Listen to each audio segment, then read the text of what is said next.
Honorable Minister for Information Broadcasting, Environment, Forest and Climate Change and Heavy Industries and Public Enterprises, Shri Prakash Javadekar ji. First, the Honorable Minister for Information and Broadcasting will give introductory remarks, followed by remarks by the Honorable Finance Minister. प्रधानमंत्री जी के अध्यक्षता में आज cabinet की बैठक हुई, महत्वपूर्ण फैसला हुआ और महत्वपूर्ण फैसला आधुनिक संरचना के लिए, फिजिकल इंफ्रास्ट्रक्चर के लिए जो लंबे समयावधि का कर्जा लगता है और बड़ा मात्रा में कर्जा लगता है, तो उसके लिए एक बहुत बड़ी बैंक, नई बैंक शुरू करने का निर्णय लिया है। उसके लिए जानकारी देने के लिए वित्त मंत्री हाजिर है।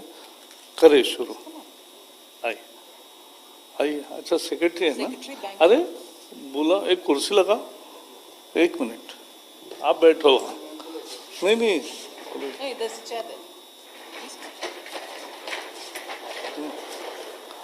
अरे यहाँ एक आदमी रखते जाओ। आइए। चलिए शुरू करें। Thank you very much, Prakash ji. Friends, all of you all are probably aware that during the budget we had mentioned that we will be setting up a national bank which will fund infrastructure and also any developmental activity. You are all aware that there have been at least 3 or 4 attempts in India earlier to have alternative investment funds. One was, of course, you knew, IDBI, and several such attempts had earlier been taken up, but gradually, because they either changed their nature of business or for different reasons, we ended up with no bank which could take the long-term risk and fund development, because the risk is very high here. So even from July budget of 2019, we had made this announcement that government will be looking at having a national infrastructure pipeline and look at sovereign funds and others who can fund us. I had announced 111 lakh crore for a pipeline which had more than 6,000 at that time in December 2019, more than 6,000 such greenfield and brownfield projects which needed to be funded. So we have acknowledged that both development and financial objectives will matter for setting up a DFI, and therefore, whilst we mentioned it in the budget, but even as the budget session is still on, the cabinet has already cleared the setting up of a development finance institution. And here I wish to thank the Honorable Prime Minister, who constantly has kept the gentle nudge on us to say, you mentioned it in the budget, and how many of the budget's steps are going to be in time implemented so that the stimulus gains momentum and sustains that gained momentum, and therefore you have to get going with the decisions which have all been announced in the budget. And that is why I take 1 extra minute to tell you that I'm happy today the cabinet has cleared this bill through which we will have an institution, an institutional arrangement which will help in raising long-term funds. The budget provides for the initial amount. I had announced it in the budget saying capital infusion from our side would be about 20,000 crores, and initial grant of 5,000 will also be made, and this year itself capital infusion is 20,000 crores.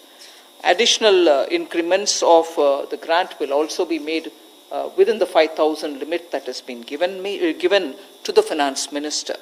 And through this, we expect to raise considerable amount using this lever from the market, and I'll get into the details when the questions come from you. So today, the cabinet has taken a decision to set up a development finance institution. I can get into the details as and when you ask me the question. Thank you. We will now take questions. The Honorable Ministers will now take questions based on Cabinet decisions only. Number 10.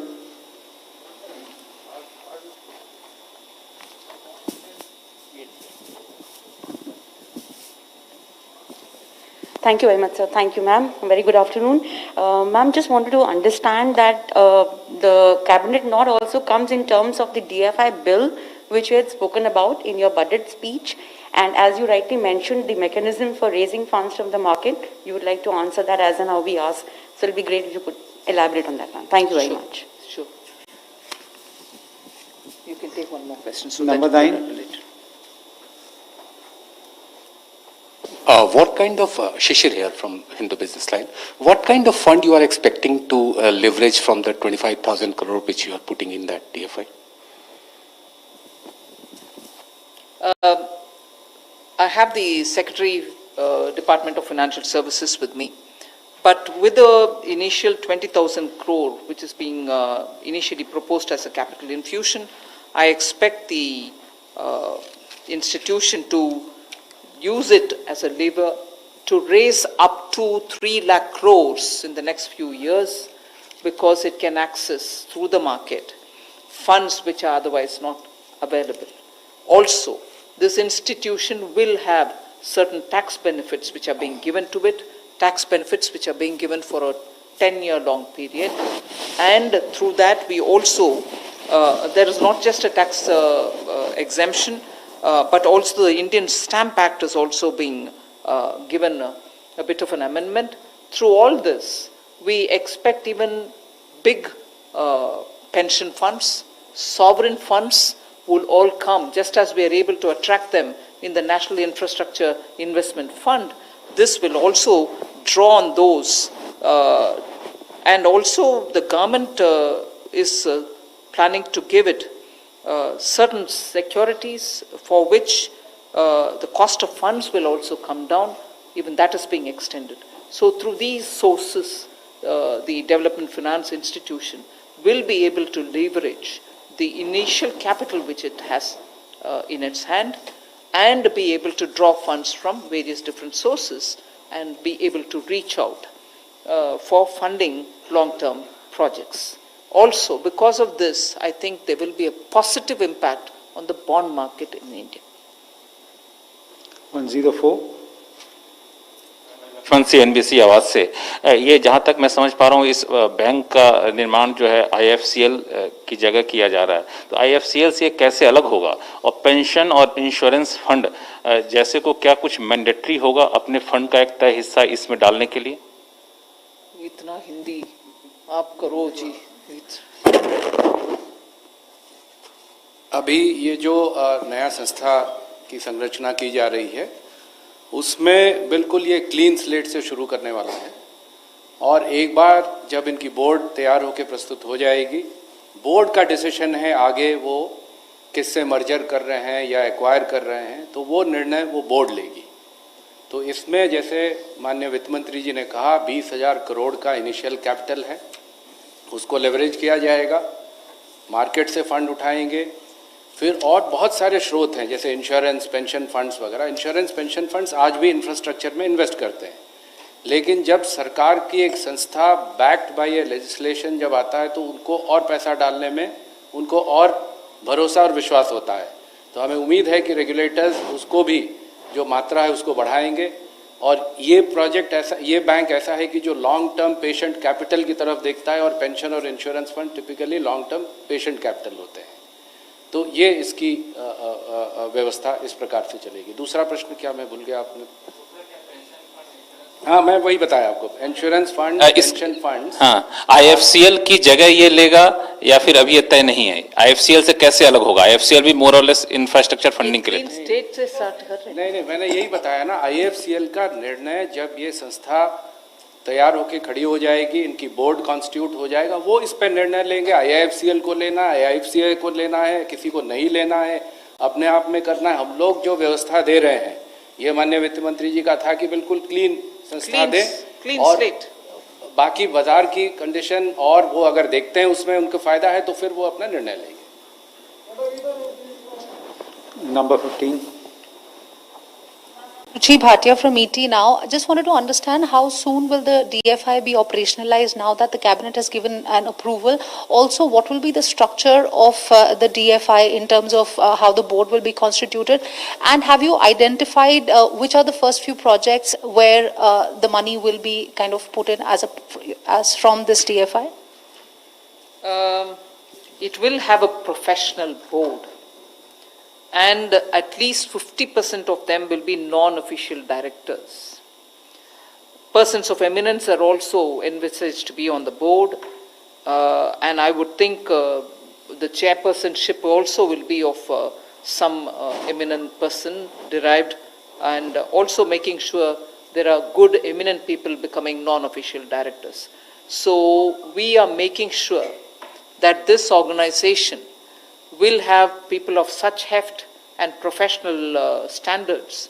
So on that ground itself, it should have enough,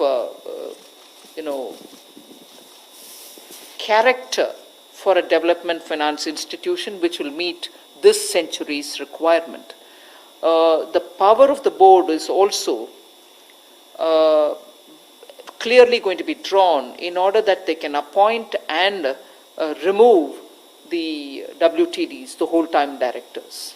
So we are looking at a complete professional setup.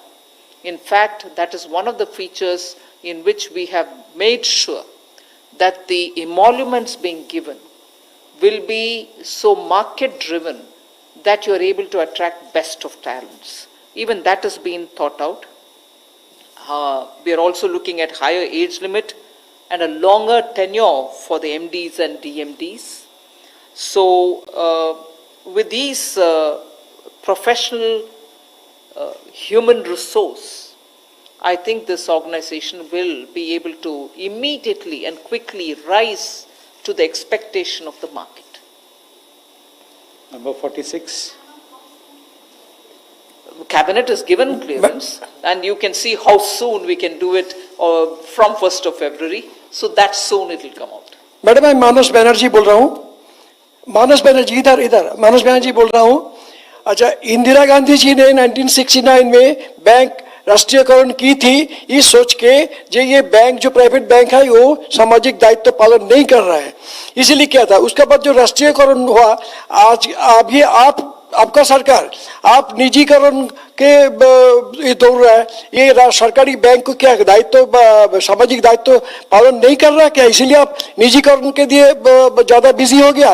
Rahul Gandhi ji ने बोला है आप लाभजनक संस्था को बेच रहा है और निजीकरण कर रहा है, जो नुकसान वाला इसको आपने राष्ट्रीयकरण कर रहा है, ये बात कैसे है? आज ही बोला है राहुल गांधी जी ने। नहीं, आप प्रश्न क्या पूछना चाहते हैं?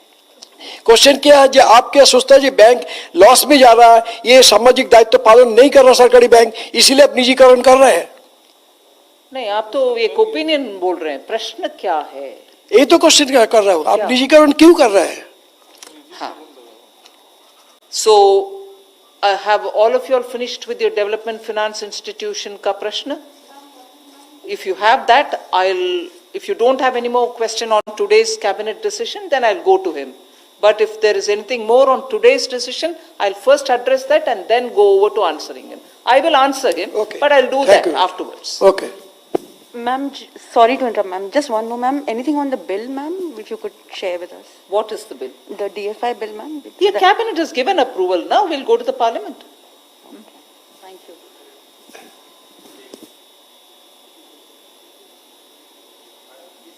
इस कमिंग फाइनेंशियल ईयर में कितने आपने कुछ आइडेंटिफाई किया है, कितने इंफ्रास्ट्रक्चर प्रोजेक्ट्स को इस डीएफआई से फंड मिलेगा, कुछ ऐसा आपने आइडेंटिफाई किया है? नहीं, आइडेंटिफाई करने के लिए हमारे पास एक पाइपलाइन है, जरूरी है ना। 6,000 का now it has gone up to about 7,000 items.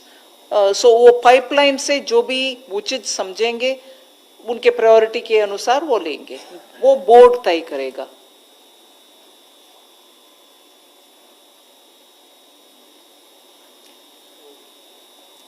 Is that it?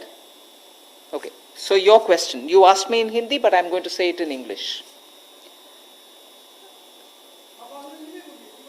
Huh? Yeah, you may have to, please. I have no choice. I don't want to say it in Hindi and you struggle to understand me. Yes, Srimati Indira ji nationalized banks. There was a purpose, and that purpose probably was served, partly served, fully served. I'm not getting into that. Today we have quite a few number of banks, some performing very well, some performing probably just about all right. And they have a very big role to play, there is no doubt. But yet, we need banks which are going to be able to scale up. So we have even announced, and recently, 1 year ago, 1.5 years ago, in fact one before also during 2016-17, amalgamating banks so that you have banks big enough. Like I think I have even said before, we need banks of the size of State Bank of India in this country, many more of them. So we have brought in banks which are going to be able to meet the aspirational needs of this country. And also, because these need not be a subjective on-the-spot decision, we've announced a public enterprise policy, based on which we have identified those 4 areas in which we said government presence, public sector presence will be there, and bare minimum presence is what we have said. In that, financial institutions are also there, meaning even in financial sector, we will still have the presence of public sector enterprise, which, for your immediate answer, means that not all of them are going to be privatized. First point. Second, even for those which are likely to be privatized, we are obviously going to have to keep in mind that these privatized institutions will also continue to function after the privatization. We'll also have to ensure that the staff or the personnel who are there, their every interest will be protected. So we will ensure that we are not going to be disinvesting, or we are not going to be selling them off because whatever may happen to them, we are not worried. No, we want financial institutions to get more equity, more people to put in money into them to make them sustainable. We also want their staff to be able to perform the duties which they have really acquired as a skill over the decades and run the banks. So, very quickly, if you kindly have a look at the public sector enterprise policy which we have come out with and identified those core sectors in which the presence of public sector enterprises will still continue, even financial sector is in it. So, to immediately, quickly conclude saying, oh, every bank is going to be sold off, is not right. And even whether it is banks or any other privatization, I want to take this opportunity to tell through you, the media, that the interest of the workers, interest of those who have put in services over the decades will absolutely be protected. Whether it is their salaries, whether it is their scale, whether it is their pension, it will all be taken care of. And above all, the first premise that I would like to put before you is, even when we speak of privatization or disinvestment, we recognize that each one of those units perform for the economy. So if there is a coal unit or a thermal unit or a hydro unit or a steel unit, the intention is, if there are people who would run it, putting more money in them, we still need those power which it produces, still need the coal which comes out of it, still need the steel which comes out of it, still need the banks to reach out to the people. And for these units to function with more money coming in, with more specialization, with more modernization, we need to have some investment come from others. And purely, let us also understand, if, for instance, we want to sell it to retail buyers within India, it is our duty to ensure that the workers' interests are protected, that institution runs further, produces that which we are not able to put in more money to produce. So, first assumption is not to take that it is going to be closed, people are going to be removed. No, not at all. All these factors are being kept in mind. I want to assure you through the media that it is not a quick decision. We have applied a lot of mind, and also we are very conscious of the interest of the workers in very many of these institutions. So, I don't know if it answers your question. Yes. Thank you for raising that issue. No, thank you for raising that issue. And that is why I thought I should take this opportunity to give you an elaborate answer. But your question by itself would have had my answer come in all its detail.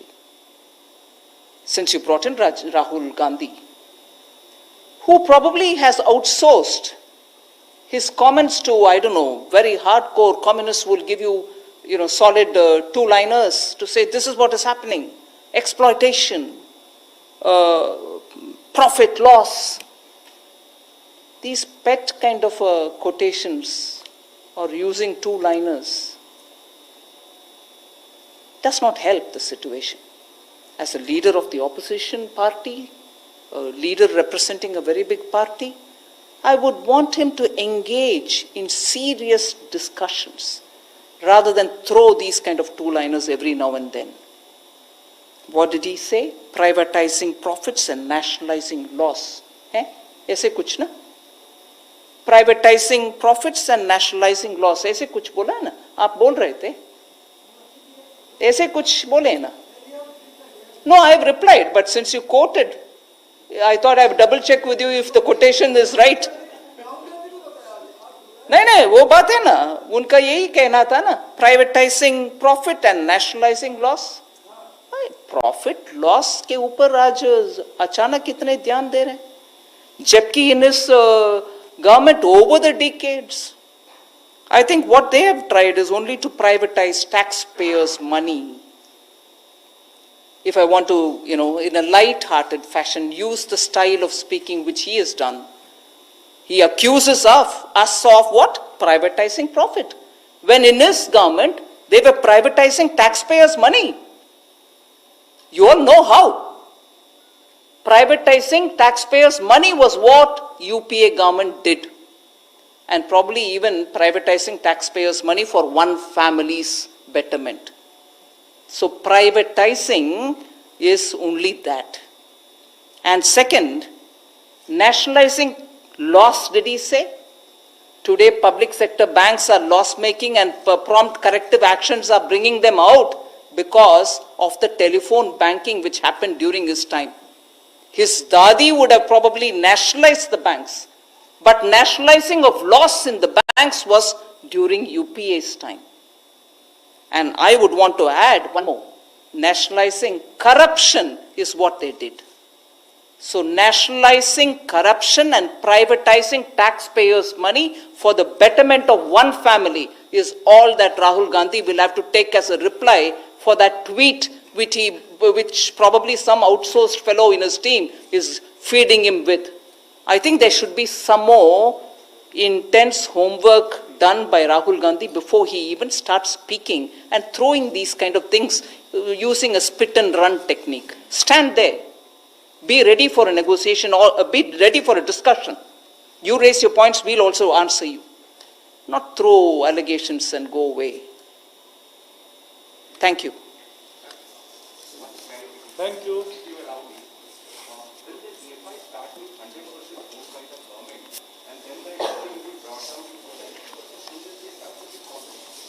Yes.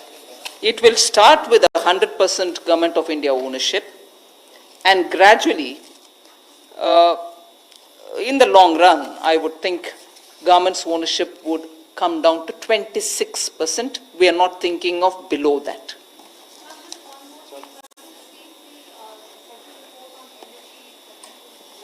Say that again, I can't hear you.